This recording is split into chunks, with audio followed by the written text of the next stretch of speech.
तो आज हमारा है कंट्रोल 1 के अंदर अलाइनमेंट ऑप्शन। कस्टम तो हमने कर लिया है, अब अलाइनमेंट है। अब अलाइनमेंट की आवश्यकता क्यों होती है? जब हमारे पास मान लो डेटा सीट में प्रिंट नहीं हो पा रहा है, सीट में प्रिंट नहीं हो पा रहा है, तो हमें क्या करना होता है, जो ऊपर की जो हेडिंग है ना उसको हम कर लेंगे सेलेक्ट।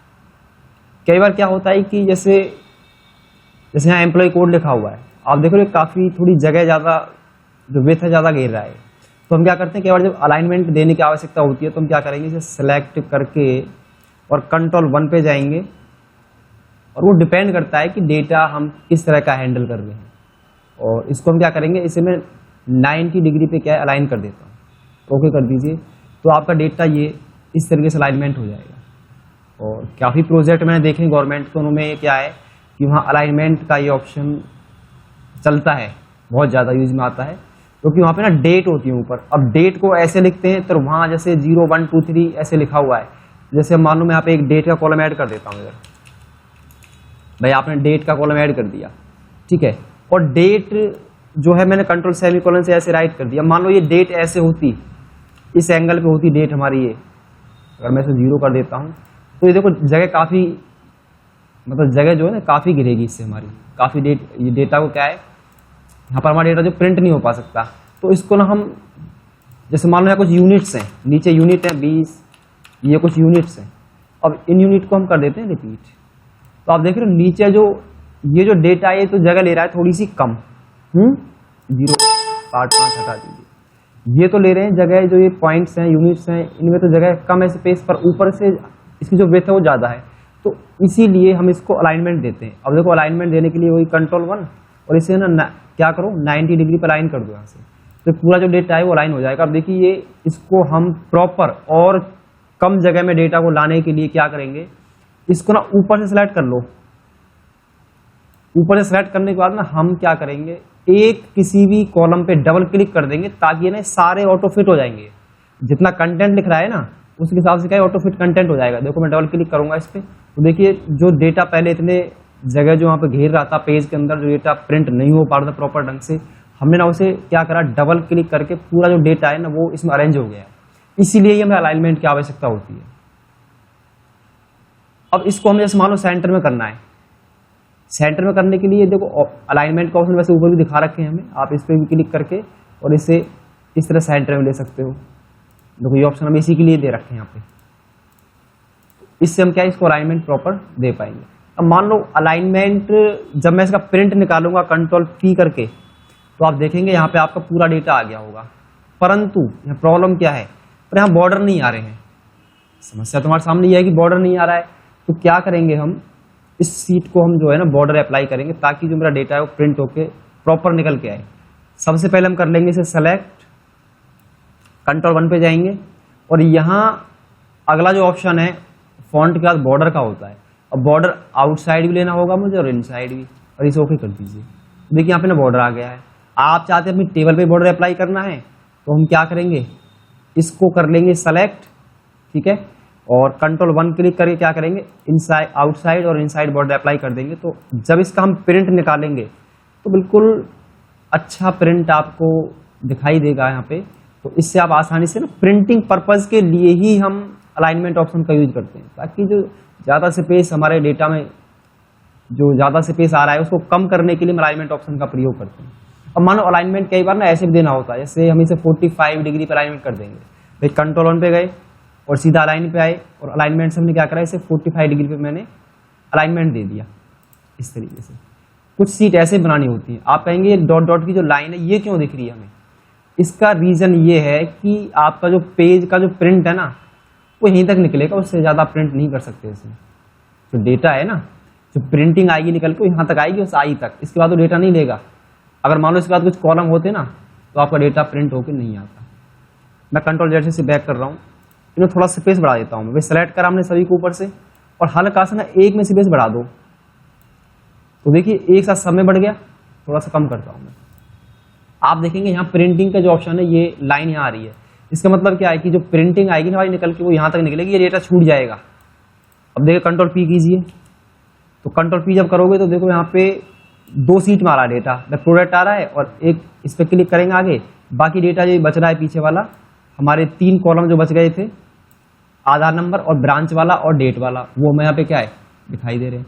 तो इसी चीज को ना प्रॉपर ढंग से अलाइन करने के लिए, अगर मैं चाहता हूं कि मेरा डेटा ना यहीं से अलाइन हो जाए, तो इसमें एक ऑप्शन दिया होता नीचे, ये रहा, मार्जिन को सेट करने के लिए। सो मार्जिन पे क्लिक करेंगे। अब हम क्या करेंगे, इनको आप यहाँ से ना सेट कर सकते हो। पहले आता हूँ मैं पहले पेज पर, जैसे मान लो आपने क्या करा, यहाँ से इसे पकड़ा और आपने इसे सेट कर दिया, यहाँ से इसे पकड़ा ऊपर से, आपने इसे यहाँ से ये सेट कर दिया, ऊपर से इसे पकड़ा यहाँ से और ये सेट कर दिया, फिर यहाँ से हमने इसे पकड़ा और ये हमने सेट कर दिया, ऊपर से फिर इसको हमने पकड़ा, इसको सेट कर दिया। और मैं इधर आता हूँ तो आप देखेंगे पीछे वाले ऑप्शन से जुड़ने स्टार्ट हो गए होंगे, क्योंकि वहाँ पे जगह मार्जिन कम था ना। अब हमने क्या करा, मार्जिन थोड़ा बढ़ा दिया है, इसको आप यहाँ से भी ऐसे कर दीजिए और देखिए और जगह कितनी बची हुई है, और मैंने ये ऐड कर दिया। अब इसमें हम क्या कर सकते हैं, ये जो ऑप्शन है इनको भी आप इधर कर दीजिए और थोड़ा सा, इसमें ज़्यादा डेटा है ना वो आपका प्रिंट होकर आ जाएगा। अब इसको भी मैं थोड़ा सा, जैसे मान लो इसमें भी जगह है हमारे पास हल्की सी, इसको भी हम, तो कोई एक कॉलम ऐड हो गया नहीं हो गया, और इसको थोड़ा सा पीछे खिसका दीजिए। तो अब हम देखते हैं अपनी सीट पर आके एस्केप से बाहर आ गए। अभी देखिए एक कॉलम और बच गया, तो क्या करेंगे इसे प्रॉपर ढंग से एडजस्ट करने के लिए, ये जो कॉलम है ना ए वाला, इसे थोड़ा सा इधर ले लीजिए, और तब भी एडजस्ट ना हो पा रहा है डेटा, तो ऊपर से हम करेंगे सेलेक्ट और एक ऊपर कॉलम पे क्या डबल क्लिक कर देंगे, तो मेरा डेटा देखिए सेट हो गया है और यहाँ पे जगह भी बच गई, अभी 2 कॉलम के लिए और जगह यहाँ बची हुई है। तो इसलिए हम अलाइनमेंट ऑप्शन का प्रयोग करके अपने डेटा को प्रॉपर प्रिंटिंग निकाल सकते हैं उसकी, इसीलिए हमारा अलाइनमेंट ऑप्शन यहाँ पे काम आता है। अब इसके अन्य ऑप्शन जानते हैं, इसे हम मैं फिर से सिलेक्ट करता हूँ हेडिंग और Ctrl+1 पे क्लिक करेंगे। इसमें अलाइनमेंट आप चाहें तो इसे आप नीचे भी दे सकते हो कि माइनस में चला जाएगा, -45 डिग्री, तो आपका अलाइनमेंट इस तरह भी दिया जा सकता है। जो डेटा है ये उसके ऊपर डिपेंड करता है कि मैं अलाइनमेंट में किस तरीके से लेना है। और Ctrl+Z से मैं बैक कर देता हूँ, Ctrl+1 क्लिक करेंगे। अब मान लो डेटा आपको हॉरिजॉन्टली भी सेंटर करना है, वर्टिकली भी सेंटर करना है, तो यहाँ पे आएंगे, सेंटर कर दिया, और वर्टिकली भी क्या हमने यहाँ से सेंटर कर दिया, इसे ओके कर देंगे, तो डेटा मेरा क्या फिर ये सेंटर में आ जाएगा सारा का सारा। आप चाहते हैं ये जो डेटा है अंदर वाला ये भी सेंटर में आ जाए, तो इसको सारा सेलेक्ट कर लीजिए आप डेटा को। वैसे तो ऑप्शन मुझे यहीं दिखा रखा है, मैं यहीं से कर दूंगा सीधा, पर देखिए इस तरीके से हो गया ना सेंटर में, सारा डेटा मेरा क्या सेंटर में एडजस्ट हो गया है। जगह चाहते हैं और ज्यादा आ जाए इसमें, तो थोड़ा ऊपर सेलेक्ट कीजिए और इसको थोड़ा सा इधर राइट साइड में से ड्रैग कर दीजिए एक कॉलम को हल्के से, तो सब में जगह बन जाएगी ऑटोमेटिक। ये सबसे एडवांस तरीका है इसके अंदर ना, स्पेस को एक तो ऑटो फिट टू कंटेंट के हिसाब से सेट करना डेटा को, और जब हमें जगह चाहिए हर एक में सेम चाहिए तो एक का साइज बढ़ा दो, वो अपना आप सेट हो जाएगा। या फिर सिंगल का करोगे तो क्या करेंगे, डबल क्लिक करेंगे ऊपर हम, और एक एक करके इनका जो डेटा हम सेट कर सकते हैं ऐसे, तो उसमें थोड़ा टाइम लगता है। उससे बेस्ट है कि हम एक बार यहाँ से सीट को सिलेक्ट कर लें और एक पे डबल क्लिक कर देंगे, तो जो डेटा हमारा auto fit to content with हमारा अपने आप हो जाएगा। जितना डेटा लिखा होगा ना सेल में, वो अपने आप उसे विजिबल करा देगा हमें, और Ctrl+Z से हम करते हैं। अब इसमें हम अगले ऑप्शन पे आते हैं जो काफी यूजफुल ऑप्शन है, रैप टेक्स्ट, और जीवन भर काम आने वाला ऑप्शन है। इसके बगैर काम चलेगा ही नहीं एक्सेल के अंदर आपका। रैप टेक्स्ट जो ऑप्शन है बहुत एडवांस ऑप्शन है। अब रैप टेक्स्ट की आवश्यकता हमें क्यों पड़ती है वो हम देखते हैं। अब मान के चलो हमने क्या करना है कि इस सेल में हमें कुछ, जैसे मैं आपको कुछ टाइप कर रहा हूँ, भाई मैंने यहाँ लिखा कंप्यूटर इलेक्ट्रॉनिक, तो ये डेटा ना इससे बाहर जा रहा है ना, इस सेल से बाहर जा रहा है। हम चाह रहे हैं कि ये जो हमने जो डेटा यहाँ पे टाइप किया है वो इसी सेल के अंदर रैप टेक्स्ट हो जाए, इसी के अंदर क्या एडजस्ट हो जाए। तो हम क्या करेंगे, सबसे पहले मैं इस डेटा पर, इस सेल पे करेंगे क्लिक और Ctrl+1 पे जाएंगे, और यहाँ पे मैं क्या करूंगा, रैप टेक्स्ट कर दूंगा। तो आप देखना ये अपने आप इसमें एडजस्ट हो जाएगा। जो डेटा इधर जा रहा था वो अपने आप ही ना ब्रेक होके अगला जो वर्ड है वो नीचे आ जाएगा इसके, क्योंकि जब आप लिखोगे ना यहाँ पे, जैसे आप लिख रहे हो और आप चाहते हैं कि हम एंटर कर देंगे, तो एंटर से तो आपका कर्सर क्या नीचे आ जाएगा। तो रैप टेक्स्ट जब हमें एक लाइन उसके नीचे ही लिखनी होती है तो हम रैप टेक्स्ट ऑप्शन का प्रयोग करते हैं। यहाँ पे दोबारा देखते हैं हम फिर से, मैं यहाँ पे टाइप करा कंप्यूटर मशीन, तो इसमें क्या है कि ये डेटा भी क्या है, देखो एक लाइन में है अभी, हम चाहते हैं कि रैप टेक्स्ट हो जाए। रैप टेक्स्ट करने के लिए क्या है, Ctrl+1 पे जाएंगे, रैप टेक्स्ट पे आएंगे और इसे ओके पर क्लिक कर देंगे। देखिए ये डेटा इसके अंदर ही एडजस्ट हो गया। आप चाहें तो ऊपर से कॉलम का साइज करके भी इसे क्या है मर्ज कर सकते हैं। इसका शॉर्टकट्स देखते हैं हम, शॉर्टकट्स बहुत काम आता है इसका, वो है Alt+Enter है। इससे क्या होगा, आपका रैप टेक्स्ट ही हो जाएगा इससे। ये भी सिंपल तरीका इसमें है हमारे पास रैप टेक्स्ट। तो जैसे मान लो मैं यहाँ पे मैंने क्या करा, इतने एरिया को ना सिलेक्ट करके मैंने इसे मान लो मर्ज कर देता हूँ, मतलब इतने सेल का मैंने, इतने जो सेल है उनको हमने एक सेल में जोड़ देंगे, इसे मर्ज कर देंगे। तो मर्ज करने के लिए सिंपल तरीका है, दो मेथड है हमारे पास, या तो आप सीधा यहीं पे क्लिक करके इसे मर्ज कर सकते हो, ठीक है, और या फिर कंट्रोल 1 पे जाके भी आप यहाँ पे भी मर्ज करेंगे, जो कि यहाँ पे टिक अपने आप लग गया है, हम यहाँ से ही मर्ज कर सकते हैं अपने एरिया को। आप अनचेक कर दीजिए, वापस अनमर्ज हो जाएगा वो जो रेंज हमने सेलेक्ट की है, जैसे इतना रेंज हमने सेलेक्ट कर लिया, कंट्रोल 1 क्लिक करेंगे, मर्ज पे क्लिक करेंगे और हमारा डेटा जो है ये सेल इतना एरिया क्या है जुड़ गया है, एक सेल में क्या है वो कन्वर्ट हो गया है हमारा। अब इसमें हमें डेटा को लिखने की आवश्यकता है। जैसे मैं यहाँ पे मान लीजिए मैं लिख रहा हूँ मोदिश पब्लिक स्कूल। अब मुझे लाइन इसके नीचे लिखनी है एक और, तो मैं ना कीबोर्ड से ऑल्ट एंटर कर दूंगा, तो आपका जो लाइन है वो रैप टेक्स्ट हो जाएगी, उसके नीचे क्या लाइन एंटर हो जाएगी, मोदिश पब्लिक स्कूल दिल्ली, और यहाँ पे जो भी एड्रेस है उसका हम यहाँ पे डाल देंगे, नियर बाय ओखला फेज 2। अब मान लो इसके नीचे फिर एक और लाइन लेनी है आपको इसके इसी सेल के अंदर ही, तो ऑल्ट एंटर कर देंगे फिर से हम, और यहाँ पे मैं लिख दिया द्वारका। और ये देखिए आपका जो डेटा है वो क्या हुआ, ऑल्ट एंटर से हमने रैप टेक्स्ट इसे कर दिया है।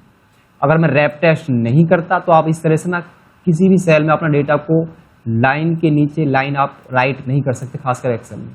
तो रैप टेक्स्ट ऑप्शन और ऑल्ट एंटर ऑप्शन हमेशा काम आएंगे आपको एक्सेल में जब भी काम करोगे ना, क्योंकि इनके बगैर आपका काम चलेगा भी नहीं, क्योंकि हमें कहीं ना कहीं हेडिंग देनी पड़ती है ऊपर टॉप में, उसको मर्ज करना पड़ता है डेटा को, वहाँ पे रैप टेक्स्ट की आवश्यकता पड़ती है, लाइन के नीचे लाइन एक हमें एक सेल के अंदर लिखनी राइट करनी होती है वहाँ पे, तो रैप टेक्स्ट ऑप्शन वहाँ बहुत ज़्यादा आपको काम आएगा। और ये रैप टेक्स्ट ऑप्शन आपको सीधा यहाँ बाहर भी दिखा रखा है अलाइनमेंट के अंदर, आप देखेंगे यहाँ पे ये रहा, ये ऑप्शन रैप टेक्स्ट के लिए ही वर्क करेगा। आप इस पर क्लिक कर दीजिए और जब भी मैं इसमें टाइप करूंगा ना तो आप देखना अपने आप ही जो लाइन है ना वो नीचे ब्रेक कर जाएगी, द कंप्यूटर इज एंड देखो आ गई ना नीचे ऑटोमेटिकली, तो सीधा आप यहाँ से भी इस काम को कर सकते हो। मैं लिख देता हूँ मशीन, देखिए अपना आप रैप टेक्स्ट हो रहा नहीं हो रहा। तो रैप टेक्स्ट ऑप्शन काफ़ी पावरफुल है, तो आप इसको 3 तरीके से कर सकते हो, यहाँ भी क्लिक करके कर सकते हो, कंट्रोल 1 पे जाके यहाँ से रैप टेक्स्ट कर सकते हो, देखो यहाँ पे पहले चेक लग गया है जब मैंने वहाँ क्लिक किया, या ऑल्ट एंटर शॉर्टकट्स जो कि बहुत ज़्यादा काम आएगा, कि ये हमेशा काम आता है ऑल्ट एंटर। तो 3 विधि है जिसके द्वारा हम क्या है अपने टेक्स्ट को रैप टेक्स्ट कर सकते हैं, लाइन के नीचे लाइन जो हम ब्रेक करा सकते हैं एक सेल के अंदर ही। अब हम अगले ऑप्शन पे आते हैं, shrink to fit. Shrink to fit कैसे वर्क करता है, आपने देखा कि भाई आप चाहते हैं कि इस सेल में हम जो भी लिखे ना वो इसी सेल के अंदर श्रिंक हो जाए, श्रिंक माने मतलब छोटा सिकुड़ जाए इसी सेल के अंदर, इस सेल से बाहर ना जाए वो। तो इस सेल को मैं कर लेता हूँ सेलेक्ट और कंट्रोल 1 पे क्लिक करेंगे और मैं कर देता हूँ श्रिंक टू फिट और ओके पर क्लिक कर दीजिए। अब मान लो यहाँ पे मैं कोई वर्ड टाइप कर रहा हूँ, computer is an electronic machine, तो देखो आपने ये क्या हुआ, ये इसी सेल के अंदर ही श्रिंक हो गया है। अब आप इसका साइज जब बढ़ाओगे ना कॉलम का तो आपको विजिबल होगा, छोटा कर दोगे फिर नहीं दिखेगा आपको, फिर साइज बड़ा करेंगे फिर दिखने लगेगा हमें।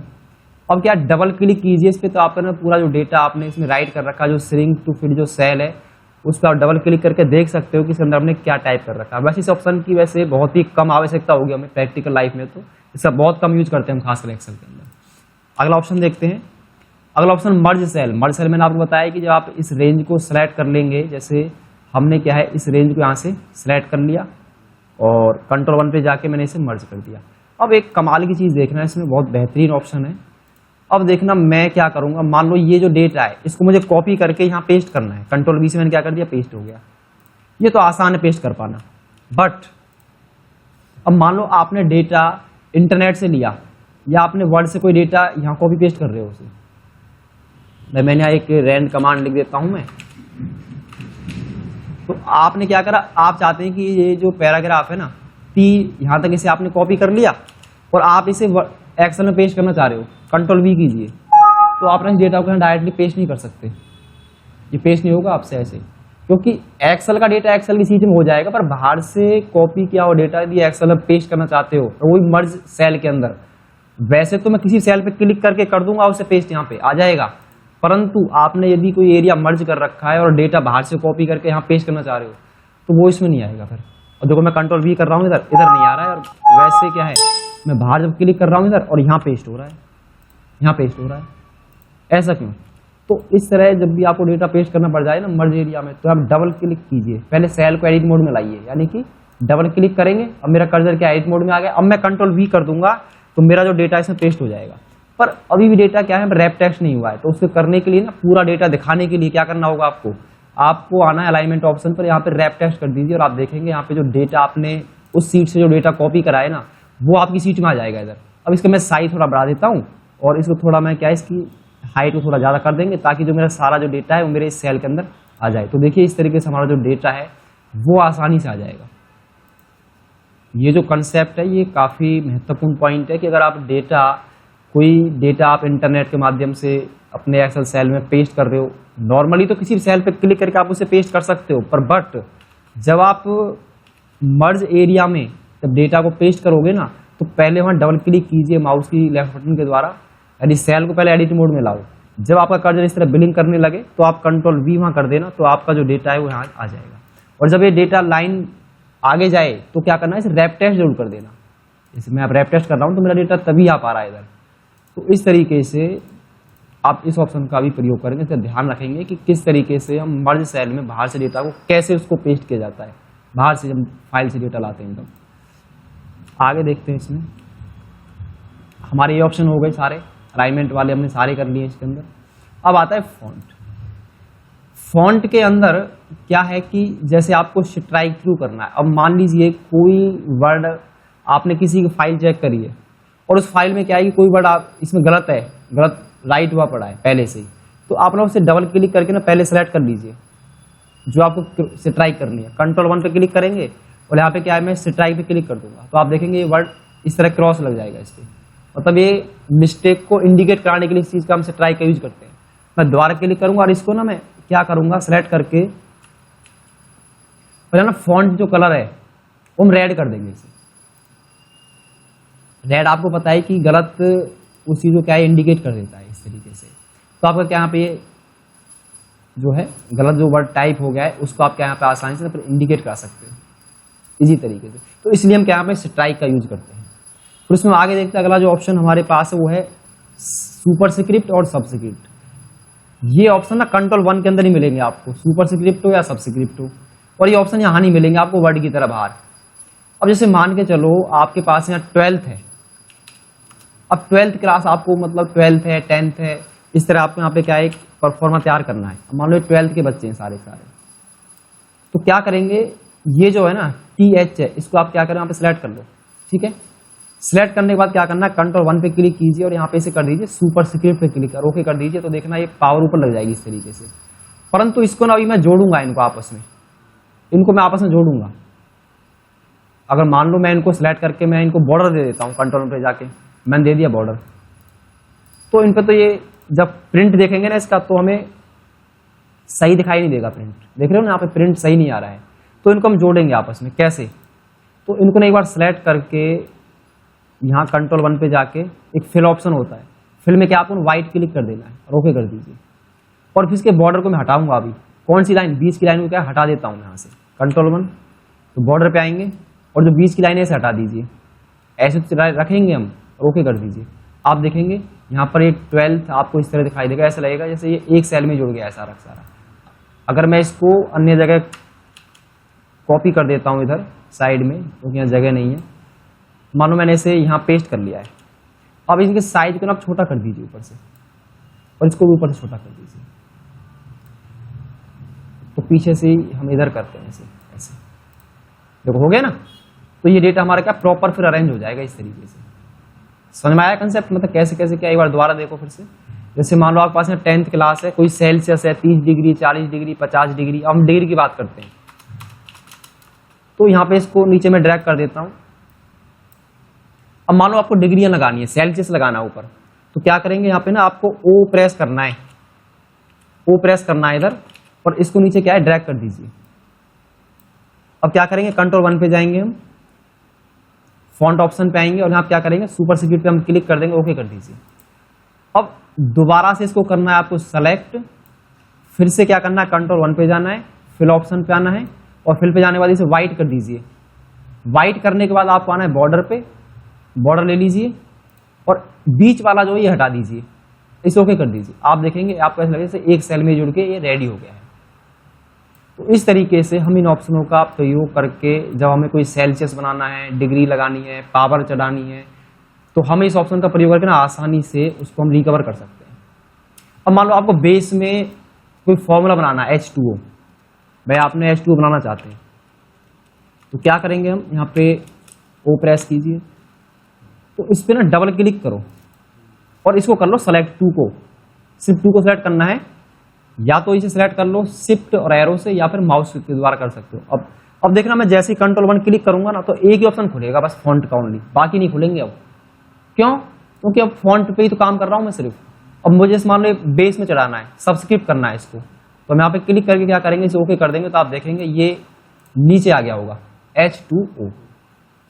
तो इस तरीके से ना आप फॉर्मूले वगैरह इक्वेशंस, वैसे एक्सेल में बहुत कम आवश्यकता पड़ती है, अगर आपको आगे जरूरत पड़ जाए इस तरीके से आपको डेटा को इस तरह दिखाना है, कोई फंक्शन आप बना रहे हो, कोई इक्वेशन तैयार कर रहे हो एक्सेल के अंदर, तो आप आसानी से ना फिर ये इस मेथड का प्रयोग करके नीचे जो है ना आप पावर आसानी से लगा सकते हैं यहाँ पे।